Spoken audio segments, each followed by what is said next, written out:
The old orphanage stood like a worn-out sentinel on the outskirts of the small town, its brick walls chipped and weathered from years of neglect.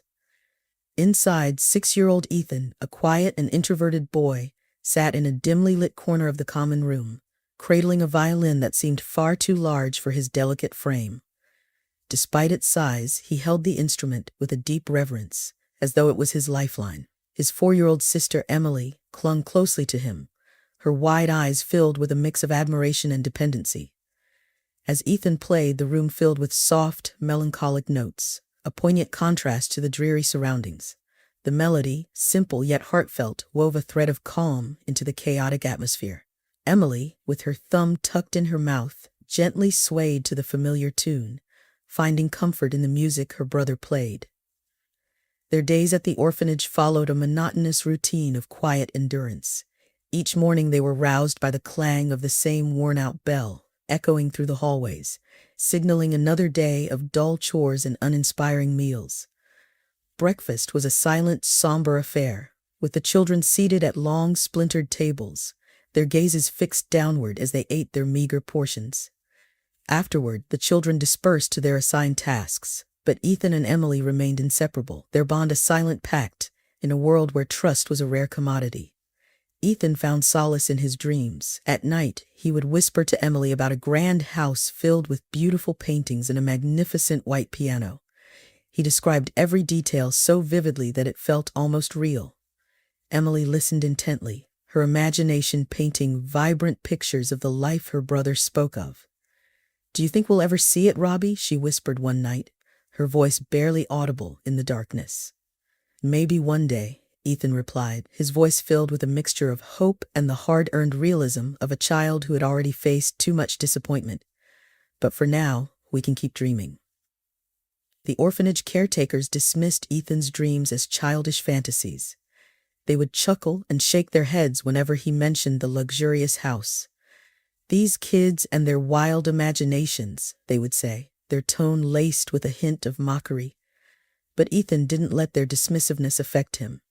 His dreams were a refuge, a place where he and Emily could escape the harsh realities of their lives. The other children at the orphanage, however, were not as understanding. They taunted Ethan for playing the violin, calling him names and mocking his imaginary past. "Hey, dreamer, play us a tune about your fancy mansion," they would jeer, their laughter echoing down the halls. Ethan endured their taunts in silence, his jaw clenched in quiet determination. He knew that reacting would only make things worse. Instead, he focused on shielding Emily from their cruelty as much as he could. One particularly tough afternoon, a group of older boys cornered Ethan in the orphanage yard. "Think you're better than us just because you play that stupid violin?" One of them sneered, shoving him hard enough to make him stumble. Ethan steadied himself, gripping the violin case tightly. "I don't think I'm better than anyone," he responded quietly. "Liar," another boy spat, knocking the violin case out of Ethan's hands. "Leave him alone," Emily cried out, rushing to her brother's side. Though her small frame trembled with fear, she stood her ground. "Or what?" the ringleader sneered, narrowing his eyes at her. Emily didn't back down. "Just leave us alone," she repeated, her voice steady despite the tears welling up in her eyes. The boys hesitated, their bravado wavering in the face of her unwavering gaze. After a tense moment, they turned and walked away, leaving Ethan and Emily behind. As the sun dipped below the horizon, casting long shadows across the orphanage yard, Ethan and Emily sat together, the violin lying between them. Despite the hardships they faced, their bond remained unbroken, a testament to their resilience and the power of their shared dreams. The orphanage was a harsh place where only the strong thrived while the weak suffered. For Emily, every day was a struggle against the other girls in her dormitory. They pulled cruel pranks, stole her belongings, and made her feel isolated and unwelcome. Each night, as she lay in her narrow bed, she braced herself for whatever the next day would bring. The tension had been building for weeks. It began with small things, missing hair ribbons, a beloved doll hidden away. Emily tried to brush it off, to focus on Ethan's stories and the comfort of his music. But as the pranks grew more malicious, the other girls' laughter became more mocking and cruel. On a particularly bitter night, Emily's anxiety hit an all-time high.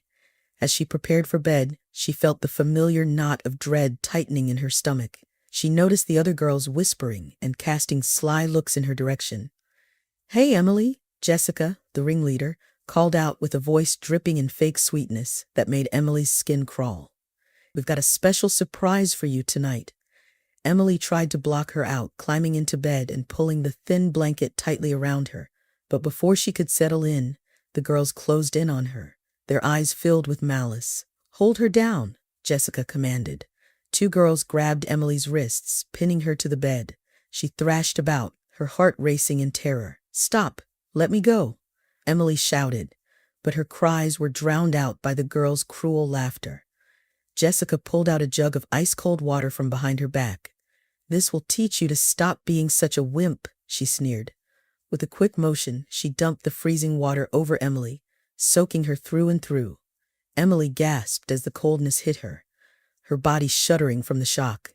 The girls then opened the window, letting the frigid night air fill the room. They left her there, tied to the bed, shaking uncontrollably. Hours passed, and the cold seeped deep into Emily's bones. She drifted in and out of consciousness, her small body unable to fend off the relentless chill. By morning, she was burning with fever and barely conscious. Ethan found her like that, her skin pale and lips blue. Panic surged through him as he untied her, lifting her frail body into his arms. "Emily, wake up, please, wake up," he begged, his voice trembling. Emily's eyes fluttered open, but she could barely speak. "Robbie, it's so cold." Ethan's heart ached with helplessness. He wrapped her in his own blanket and ran to find help. "Someone help!" he shouted as he burst into the common room. Laura, the caregiver, rushed over, her face going pale when she saw Emily. "Oh my God, what happened?" They tied her up, poured water on her. Ethan's words tumbled out in a frantic rush. Laura didn't hesitate. "We need to warm her up and call the doctor. Bring her to the infirmary." Ethan followed Laura, his arms shaking from the weight of his sister and the weight of his fear. They laid Emily on a cot, and Laura started administering care. She wrapped Emily in warm blankets and placed a hot water bottle at her feet. Ethan sat beside Emily, holding her hand tightly. He watched her chest rise and fall with shallow breaths, feeling utterly powerless. Each cough, each shiver tore at his heart. He had promised to protect her, but he had failed. As the day wore on, Emily's condition worsened. The doctor finally arrived, his expression grim. "She's got a severe cold, possibly pneumonia. We need to get her proper medical attention right away." Ethan's desperation grew. "What can I do? How can I help?" The doctor looked at him with a mix of sympathy and practicality. "We'll need money for medicine and possibly a hospital stay." Ethan nodded, his mind racing. "I'll figure something out. I promise I'll find a way." That night, as Emily lay feverish and weak, Ethan sat by her side, gripping her hand. His mind was a whirlwind of fear and determination. He couldn't lose her. The orphanage's common room was unusually quiet. The usual noise of children playing and the low hum of caregivers' conversations were replaced by an uneasy silence. Ethan sat in a corner, clutching his violin case, his eyes fixed on the floor. Emily's weak coughs echoed from the infirmary, a constant reminder of her fragile state. Laura, the kind-hearted caregiver who had always taken a special interest in Ethan and Emily, noticed the boy's distress. She approached him, her footsteps soft against the worn wooden floor. "Ethan," she said gently, sitting down beside him, "I can see how worried you are about Emily." Ethan nodded, his eyes still cast down. "She's getting worse, Laura. The doctor said we need money for her medicine, but I don't know how to get it." Laura placed a comforting hand on his shoulder. "I've been thinking about that. You're a talented violinist, Ethan. What have you played in the city? People might donate money if they hear you play." Ethan glanced up, a glimmer of hope shining in his eyes. "You really believe that?" he asked. "I do," Laura replied confidently. "I've seen how deeply your music touches people. If we plan this right and take precautions, it could be the best way to help Emily." Ethan's grip tightened on the violin case. "I'll do it. I'd do anything for her." The following days flew by in a whirlwind of preparations. Laura was by Ethan's side, helping him practice and refine his performances, bolstering his confidence with each session. They carefully selected a mix of pieces that were both emotionally stirring and technically impressive, aiming to captivate the busy city's passers-by. Laura also took care of the practical details. She borrowed a decent set of clothes for Ethan, knowing how much appearance could influence people's perceptions. She arranged transportation to the city and mapped out the safest, most crowded areas for him to play. The night before the trip, Ethan lay in bed, staring at the ceiling, with fear and determination battling within him. Each breath reminded him of the immense responsibility he bore. He turned his head towards Emily's bed, watching the gentle rise and fall of her chest, a reassuring yet fragile sight. Laura's words echoed in his mind, giving him strength as he envisioned the songs he would play, imagining the melodies filling the city streets, drawing people in, and hopefully inspiring their generosity. Sleep wouldn't come. Quietly, he slipped out of bed, careful not to wake the other boys in the dormitory, and tiptoed to the common room. In the dim light, he opened his violin case and began to play. The soft notes filled the room, each one a promise to his sister. He played until his fingers ached, using the music to soothe his restless mind. As dawn approached, Laura found him still playing, the violin nestled under his chin, his eyes closed in deep concentration. She watched for a moment, moved by his unwavering dedication. "Ethan," she said softly, "you should get some sleep. It's going to be a long day." Ethan lowered the violin and nodded. "I know. I just needed to be sure I'm ready." Laura smiled warmly. "You are ready. Emily's lucky to have a brother like you." They shared a quiet breakfast before heading out. The orphanage's old van rumbled down the winding country roads, with the city skyline gradually coming into view. Ethan's heart raced with anticipation and nerves. Laura sat beside him, her presence a comforting anchor. The van creaked along the road toward the city, its aging engine protesting with each mile. Ethan sat by the window, clutching his violin case, his heart pounding with a mix of fear and anticipation. Beside him, Laura offered a reassuring smile. "You'll do great, Ethan. Just remember why you're doing this." Ethan nodded, trying to calm his nerves. The familiar countryside slowly gave way to the sprawling outskirts of the city.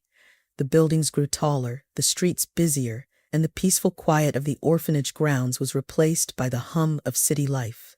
He pressed his face against the window, taking in the cityscape with wide-eyed wonder. As they neared the heart of the city, the hustle and bustle intensified. People hurried along the sidewalks, cars honked impatiently, and street vendors called out to passers-by. It was a world entirely different from the quiet life Ethan knew. He felt a pang of anxiety, but also a sense of awe. Laura navigated through the crowded streets and finally parked near a busy train station. The square outside was alive with activity. Commuters rushing to catch trains, tourists snapping photos, and vendors selling everything from hot dogs to handmade crafts. "This is it," Laura said, turning off the engine. "Remember, play from your heart." Ethan swallowed hard and nodded. He stepped out of the van, his small frame dwarfed by the towering buildings and the sea of people. He found a spot near the station entrance where the foot traffic was heaviest. Laura helped him set up, laying out a small cloth with his violin case open for donations. Taking a deep breath, Ethan lifted his violin and began to play. The first notes wavered slightly as his fingers trembled with nerves, but as the melody filled the air, he found his rhythm. He closed his eyes, letting the music guide him, pouring all his love and hope for Emily into every note. At first, the crowd rushed past him, too caught up in their own lives to notice the small boy with the violin.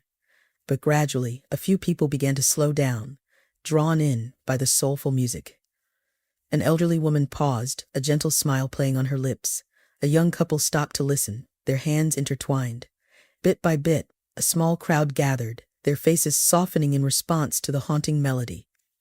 Ethan played on, unaware that the crowd around him was steadily growing. His music seemed to cast a spell, captivating everyone who listened. Coins and bills began to accumulate in his violin case, a testament to the impact of his performance. He kept playing until his fingers ached, the familiar weight of the instrument a reassuring presence against his shoulder. When the final notes hung in the air, the crowd erupted into applause.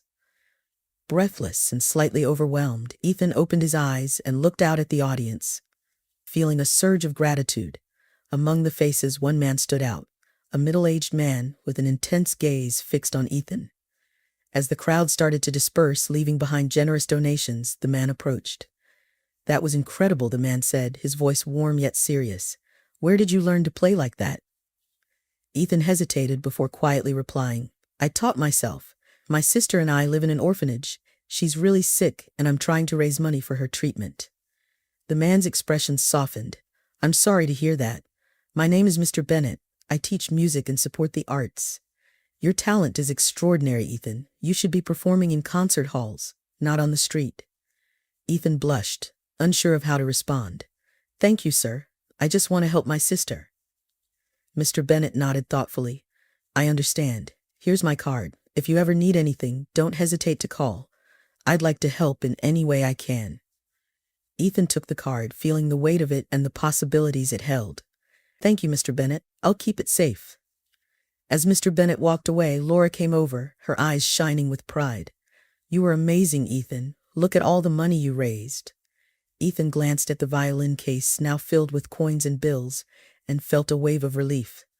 It's for Emily. She's going to get better, Laura. I just know it. Laura nodded, her smile full of hope. Let's get you back to the orphanage. You've done enough for today. The orphanage loomed in the distance as the van bounced along the rough road, its engine humming a steady, weary rhythm. Ethan held the violin case tightly, the mixture of relief and exhaustion clear on his young face.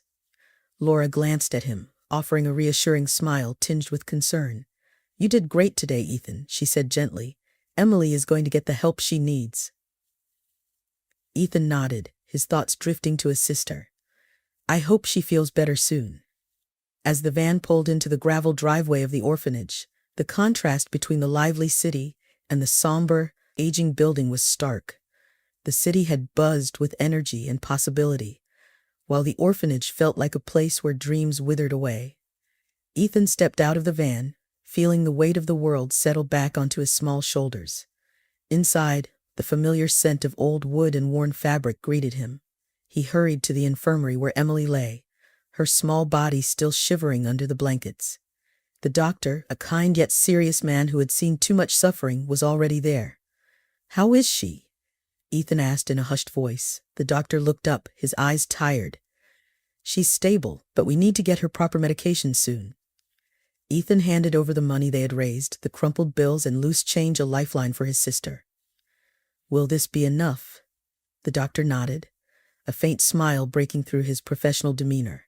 It's a good start. We'll get her what she needs. Over the next few days, life at the orphanage continued as usual, but with a newfound sense of hope. Emily's condition slowly improved. Her fever broke, and her strength began to return little by little. Ethan stayed by her side, reading old storybooks to her and playing soft melodies on his violin to comfort her. One afternoon, as Ethan played a gentle tune, Laura entered the infirmary with a surprised look on her face. Ethan, there's someone here to see you. Setting down his violin, Ethan followed Laura to the common room. Standing amidst the worn-out furniture was Mr. Bennett, looking somewhat out of place with his polished shoes and tailored suit. Mr. Bennett, Ethan said, surprised and curious. Mr. Bennett smiled warmly. Hello, Ethan. I wanted to see how Emily is doing. Ethan's face brightened. She's getting better. The doctor said, the medicine is helping. I'm glad to hear that, Mr. Bennett replied, but I'm not just here to check on Emily. I've been thinking a lot since I saw you play. Your talent, your determination, it moved me deeply. I've spoken with the orphanage director, and I'd like to help in a more lasting way. Laura, standing nearby, exchanged a glance with Ethan. What do you mean, Mr. Bennett? She asked, her voice cautious but hopeful. I'd like to adopt both Ethan and Emily, Mr. Bennett said sincerely. I can provide them with a home, education, and the support they need. They deserve a chance to thrive. Ethan felt a rush of emotions, hope, fear, disbelief. You mean we'd leave the orphanage? Mr. Bennett nodded.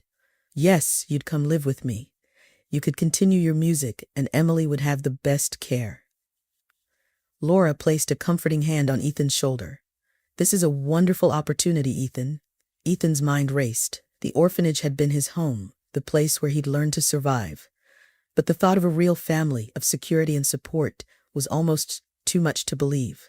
Ethan took a deep breath, meeting Mr. Bennett's eyes. Okay, we'll go with you. A few days later, the adoption paperwork was finalized. Ethan and Emily were officially taken in by Mr. Bennett. The day they left the orphanage was bittersweet.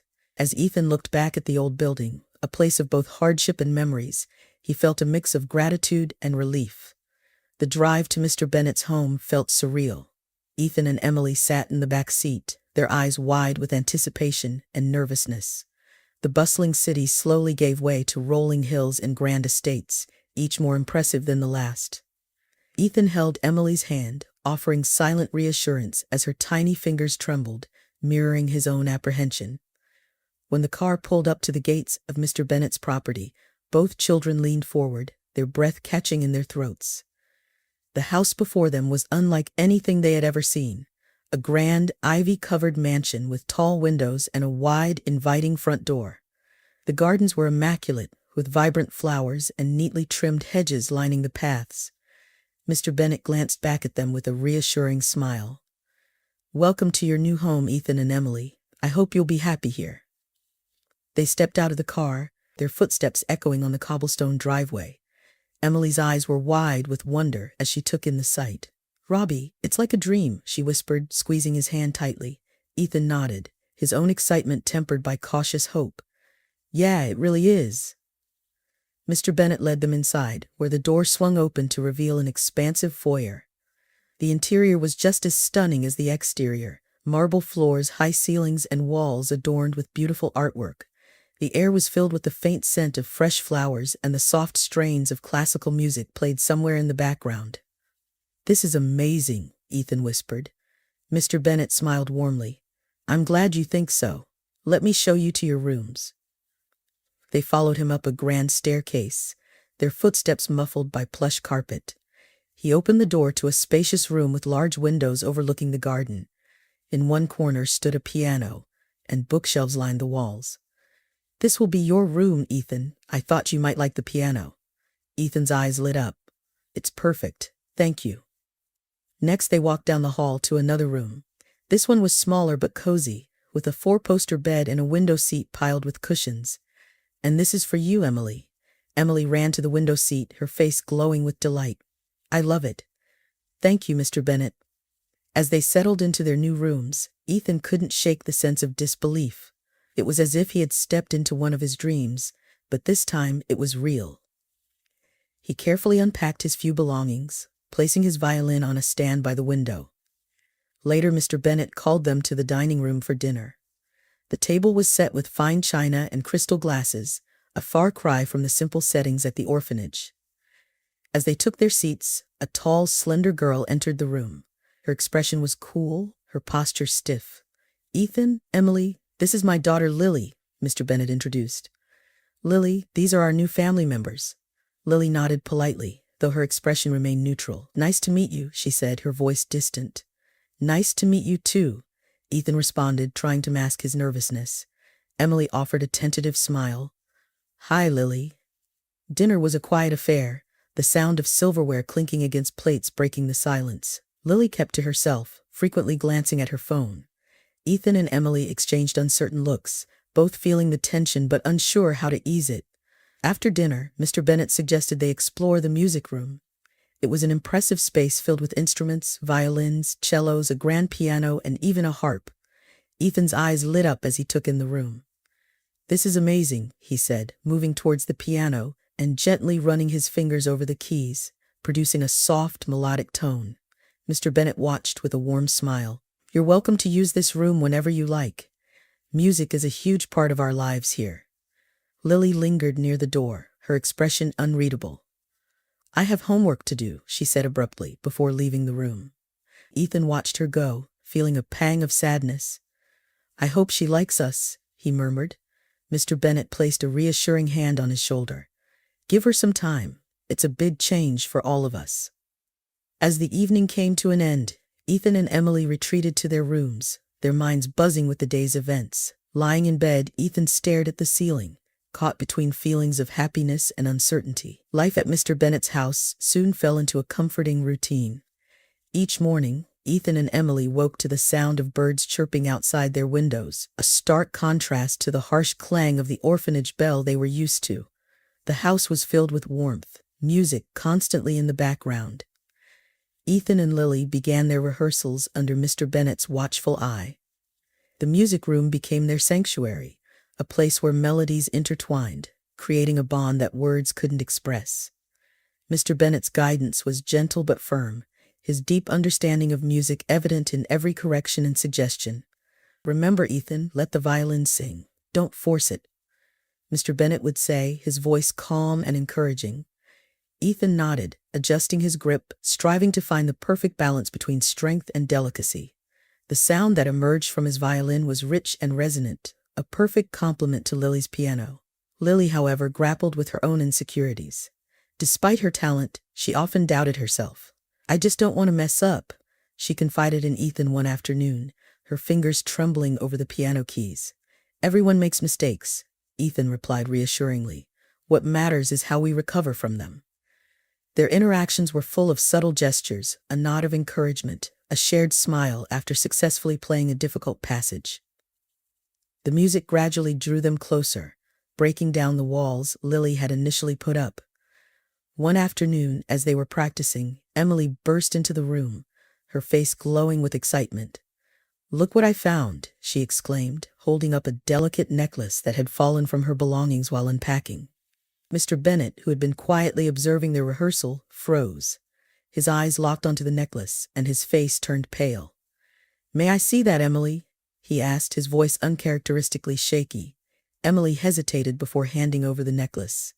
Mr. Bennett examined it closely, his hands trembling slightly. This necklace, I gave it to Carmen a long time ago. She was one of my most talented students." He looked up, his eyes filled with mixed emotions. "Carmen and her husband were dear friends of mine. I was devastated when I heard about the accident that took their lives." Ethan and Emily exchanged bewildered glances. "Mr. Bennett, what are you saying?" Ethan asked, his heart racing. Mr. Bennett took a deep breath, trying to regain his composure. "Carmen was an extraordinary violinist. She always wore this necklace. Seeing it now and hearing you play those familiar notes, it all makes sense. You and Emily are Carmen's children." The room fell into stunned silence. Ethan felt the weight of the revelation settle over him. His mother, Carmen, had been one of Mr. Bennett's students, someone he had admired deeply. And now, through a twist of fate, they were connected once more. "Why didn't we know?" Emily asked, her voice a mixture of confusion and wonder. Mr. Bennett sighed. "After the accident, there was so much chaos. Somehow your parents' identities were lost in the system, and you ended up in the orphanage. I never knew what happened to their children until now."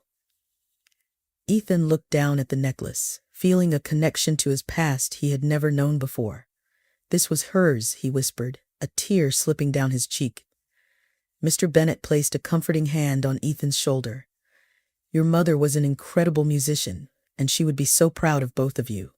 The truth hung in the air, a powerful revelation that changed everything. They sat together, absorbing the impact of Mr. Bennett's words. The bond they had been forming through music now carried a deeper, more poignant significance. As they resumed their rehearsals, there was a newfound intensity in their playing. Ethan felt his mother's presence in every note, her legacy flowing through his fingers. Sensing the change, Lily played with renewed passion, her insecurities melting away. As the talent show approached, the pressure mounted, but Ethan's confidence grew with each rehearsal, while Lily found strength in their shared purpose. They supported each other through the stressful moments, their bond solidifying with every challenge they faced. The morning of the talent show dawned crisp and clear, the sun casting a golden light over Mr. Bennett's grand house. Ethan and Lily had been preparing for weeks, and the day had finally arrived. The air buzzed with anticipation as they gathered their instruments and loaded into Mr. Bennett's car. The venue was a bustling theater downtown, its marquee announcing the talent show in bold letters. As they entered, the scent of fresh paint and polished wood mingled with the faint aroma of popcorn from the concession stand. Contestants and their families filled the lobby, their conversations and laughter creating a lively atmosphere. Backstage, however, the mood was different. The air was thick with tension, the usual pre-performance jitters heightened by the significance of the event. Ethan and Lily found their assigned dressing room, a small but well-lit space with a large mirror and a rack of costumes. Lily paced nervously, her hands clenched. "I'm so nervous, Ethan. What if I mess up?" Ethan calmly tuned his violin. You won't. We've practiced so much. Just focus on the music and remember we're a team. Mr. Bennett entered, his presence instantly calming. You two will be great. Just go out there and enjoy yourselves. The contestants were called one by one. Ethan and Lily listened to the muffled applause and occasional cheers from the audience, their nerves tightening with each performance. Finally, their names were announced. As they walked onto the stage, the bright lights momentarily blinded them. The theater was packed, the audience a sea of expectant faces. Ethan took his place, violin in hand, and Lily sat at the grand piano. They exchanged a quick, reassuring glance. The first notes of their piece filled the theater, a delicate and haunting melody. Ethan's violin sang, the sound clear and pure, while Lily's fingers moved gracefully over the piano keys. The music flowed between them, a seamless blend of their talents. But halfway through the performance, disaster struck. Lily's fingers slipped, hitting a wrong note that jarred through the harmonious melody. She froze, her eyes wide with panic. Ethan didn't think twice. He moved closer to the piano, still holding his violin, and gave her a reassuring nod. It's okay, Lily. Keep going. She took a deep breath, her fingers finding their way back to the right keys. The music wavered for a moment, but then continued. The brief hesitation, just a small ripple in an otherwise smooth performance. The audience reacted in different ways. Some whispered to each other, while others focused intently, silently urging the young musicians to succeed. They finished the piece, the final note hanging in the air, before the theater erupted in applause. It wasn't the flawless performance they had hoped for, but it was filled with sincerity and emotion. Ethan and Lily took their bows, hearts pounding. Backstage, Mr. Bennett was waiting. His expression was one of controlled disappointment. What happened out there? He asked, his tone sharp. Lily's eyes welled up with tears. I'm sorry, Dad, I made a mistake. Mr. Bennett sighed, his face softening a bit. Mistakes happen, Lily, but you need to recover faster. It's part of being a performer. Ethan stepped in, his voice calm yet firm. She did her best, we both did. We'll learn from this and improve. Mr. Bennett looked at Ethan, his eyes showing a mix of frustration and respect. You're right, Ethan.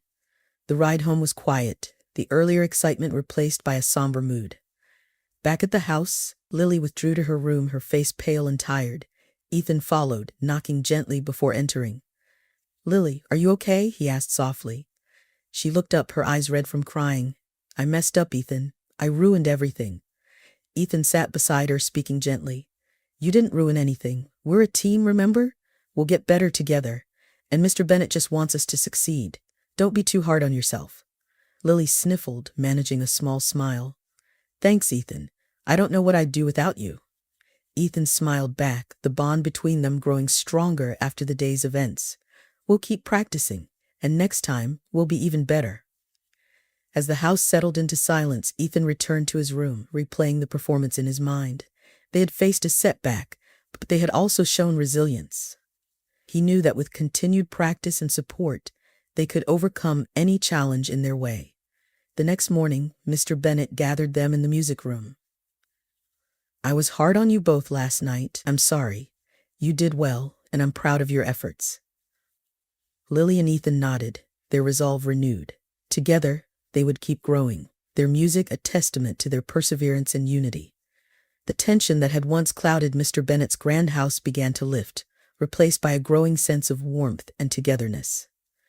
One morning, as the first light of day streamed through the windows, Ethan found Lily sitting at the piano, her fingers lightly brushing the keys. She looked up and smiled when she saw him. Good morning, Ethan. Want to practice together? Ethan nodded, his spirits lifted by her invitation. I'd love to. Their practice sessions became a daily ritual, a time to connect through their shared love of music. Emily often joined them, her laughter ringing out as she danced to their tunes.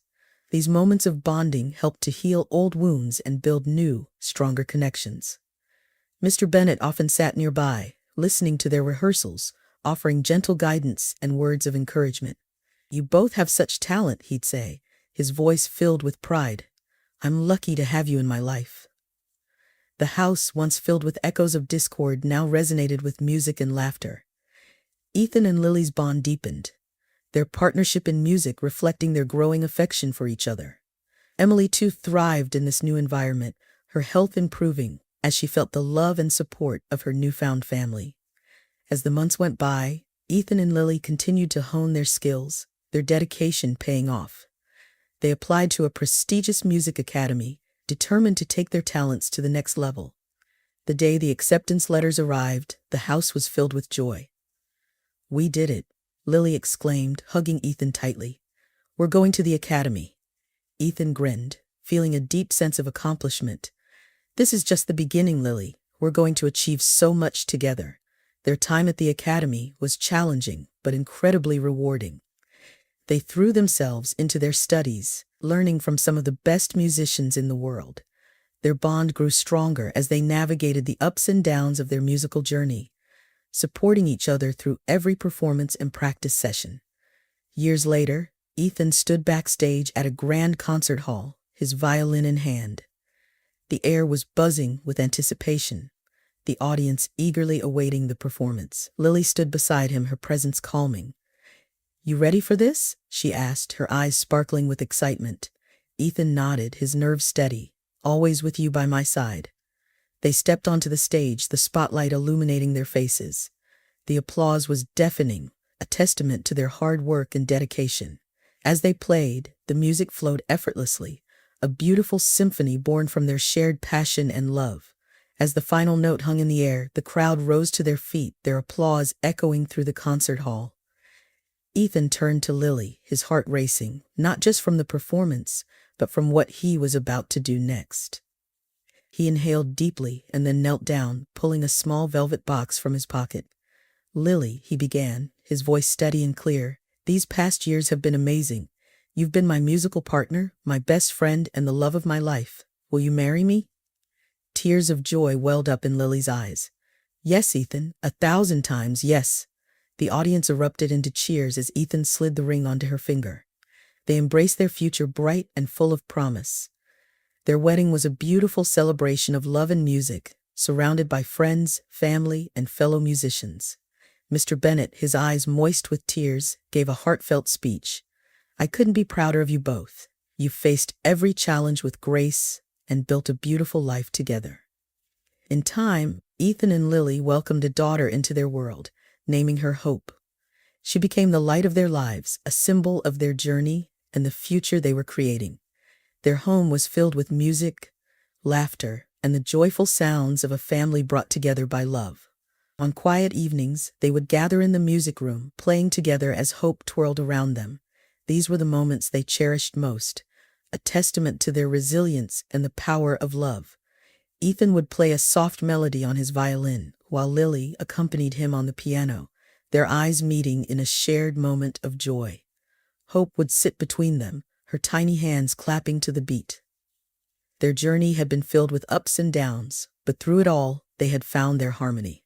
As the last note faded, Ethan looked around at his family, feeling a deep sense of peace and contentment. "We've come a long way," he said quietly. "Hey everyone, thanks so much for sticking with us to the end of this incredible journey with Ethan, Lily, and Hope. Their story of resilience, love, and the unifying power of music really shows us that, no matter the obstacles, we can always find hope and harmony." If you enjoyed this story, don't forget to give it a like and subscribe for more inspiring content. Share this video with your friends and family, and let us know in the comments which moment touched you the most during their journey. As always, keep dreaming, keep believing, and never stop finding the music in your own life. Until next time, stay inspired and take care of yourself.